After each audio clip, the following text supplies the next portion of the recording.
Petrol की किल्लत, शहरियों की लंबी कतारें, कितने फीसद पेट्रोल बाकी।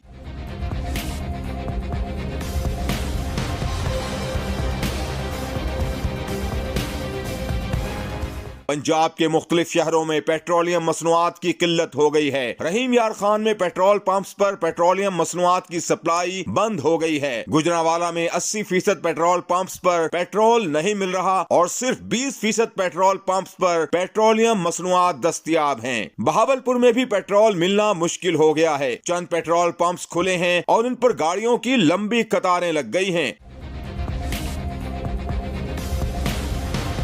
सियालकोट में भी बेशतर पेट्रोल पंप्स बंद हैं, जबकि खुले पेट्रोल पंप्स पर शहरियों का बेपनाह रश देखने को मिल रहा है। फैसलाबाद में भी यही हाल है और पेट्रोल पंप्स पर मोटरसाइकिल सवारों का इंतहाई रश है। पेट्रोलियम मसनूआत की किल्लत के हवाले से पेट्रोल पंप मालिकान का कहना है कि पेट्रोलियम मसनूआत कम आ रही हैं, जिसकी वजह से सप्लाई मुतासिर है। इस मामले पर मुतल्लिका हुक्काम का रद्द अमल फिलहाल सामने नहीं आया है।